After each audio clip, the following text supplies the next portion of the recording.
Hi friends, आप सभी को मेरा नमस्कार। विजेता जीएस रिसर्च सेंटर में आप सभी का स्वागत है।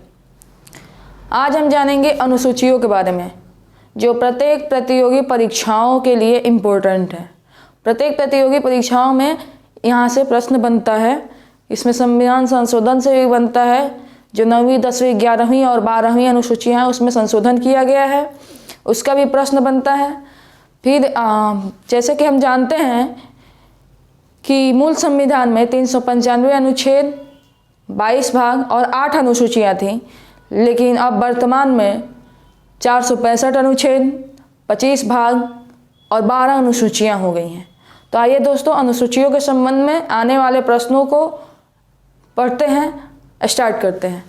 अनुसूची से संबंधित तो वर्तमान में, जैसे कि अभी वीडियो में बताया, वर्तमान में अनुसूचियों की संख्या 12 हो गई है। तो पहली अनुसूची राज्य व संघ राज्य क्षेत्र से संबंधित है।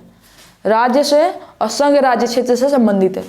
दूसरी अनुसूची भारतीय संघ के जो पदाधिकारी हैं उनके वेतन, भत्ते और पेंशन आदि से संबंधित जो भी चीज़ें हैं वो दूसरी अनुसूची के अंतर्गत आती है। तीसरी अनुसूची में दिया गया भारतीय संघ के कुछ पदाधिकारियों के शपथ और प्रतिज्ञान के प्रारूप। इसमें शपथ के लिए और प्रतिज्ञा लेने के लिए प्रारूप बताया गया है कुछ पदाधिकारियों के लिए, तीसरी अनुसूची में। अब जानते हैं चौथी अनुसूची के बारे में। चौथी अनुसूची में है कि भारत के राज्यों तथा संघ राज्य क्षेत्रों जैसे जम्मू कश्मीर, दिल्ली और पुडुचेरी के राज्यसभा प्रतिनिधित्व का विवरण, यानी कि इनके राज्यसभा में प्रतिनिधित्व कैसे होगा उसका विवरण दिया गया है इसके अंतर्गत, चौथी अनुसूची के अंतर्गत।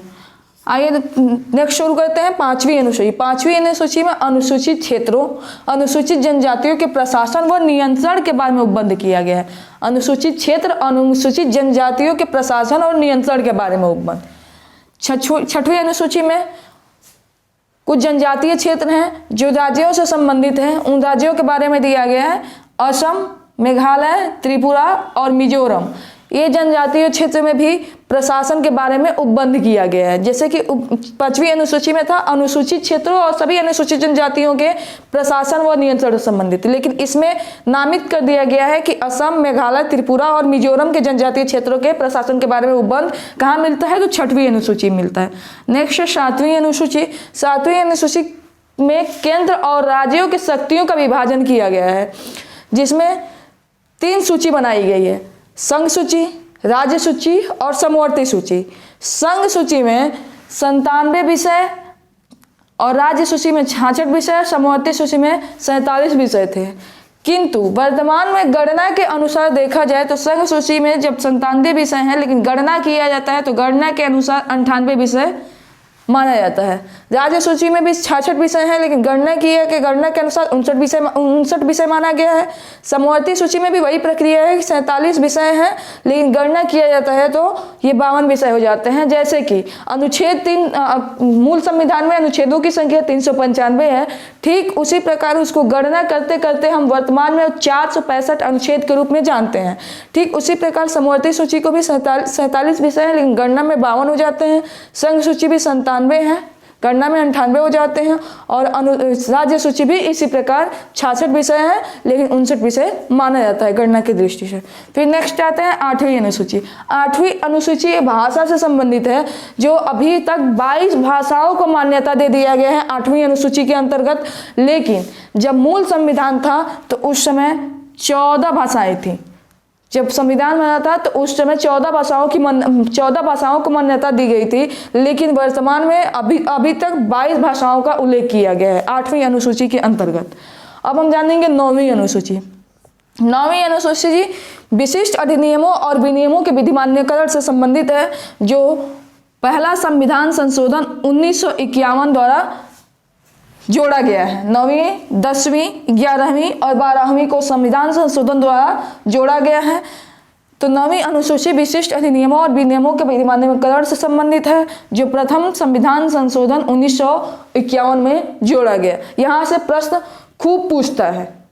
प्रत्येक प्रतियोगी परीक्षाओं में इन चारों ये 4 जो अनुसूचियां हैं इससे बहुत ज़्यादा प्रश्न पूछता है, प्लस इससे भी क्वेश्चन बनता है 8वीं अनुसूची से कि कब, जब मूल संविधान में 14 भाषाएं थी तो संशोधन करके 22 भाषाओं को जोड़ा गया, तो कब कब संशोधन हुआ है, तो हम बाद में पढ़ेंगे। फिर 9वीं अनुसूची में विधिमान अधिनियमों और विनियमों के विधिमान्यकरण से संबंधित है, जो प्रथम संविधान संशोधन 1951 द्वारा जोड़ा गया है। फिर उसी प्रकार 10वीं अनुसूची दल परिवर्तन के आधार पर निर्भरता के बारे में उपबंध किया गया है कि दल अगर आदमी बदलता है, जैसे किसी और दल में है फिर पता चलता है कि किसी और दल में चला गया, तो उसकी निर्भरता के बारे में बताया जाता है। ये जोड़ा गया 52वें संविधान संशोधन 1985 के अंतर्गत। ठीक उसी प्रकार 11वीं अनुसूची में पंचायतों के अधिकार, प्राधिकार और दायित्व आदि के बारे में उपबंध किया गया है, जो 73वें संविधान संशोधन 1992 द्वारा जोड़ा गया है। इसमें भी प्रश्न बनता है कि पंचायत के अधिकार और प्राधिकार, दायित्व आदि से संबंधित कौन सी अनुसूची है, तो 11वीं अनुसूची है। और ये किस संविधान संशोधन द्वारा जोड़ा गया, तो 73वें संविधान संशोधन 1992 द्वारा जोड़ा गया। ठीक उसी प्रकार 12वीं अनुसूची भी नगर पालिकाओं के अधिकार, प्राधिकार और दायित्व आदि के बारे में उपबंध करता है, जिसको 74वें संविधान संशोधन 1992 द्वारा जोड़ा गया। इससे भी प्रश्न खूब बनता है कि नगर पालिकाओं के अधिकार और प्राधिकार, दायित्व के आदि के बारे में उपबंध किस अनुसूची के अंतर्गत मिलता है, तो 12वीं अनुसूची के अंतर्गत मिलता है। और ये कब जोड़ा गया, 74वें संविधान संशोधन द्वारा जोड़ा गया। उम्मीद करती हूँ वीडियो आपको अच्छा लगा होगा। अगर वीडियो अच्छा लगा हो तो लाइक करें, सब्सक्राइब करें और शेयर करें, ताकि कोई भी वीडियो डालें तो इसका नोटिफिकेशन आप तक पहुंच जाए। कल दूसरा टॉपिक पढ़ाएंगे, तब तक के लिए बहुत बहुत धन्यवाद।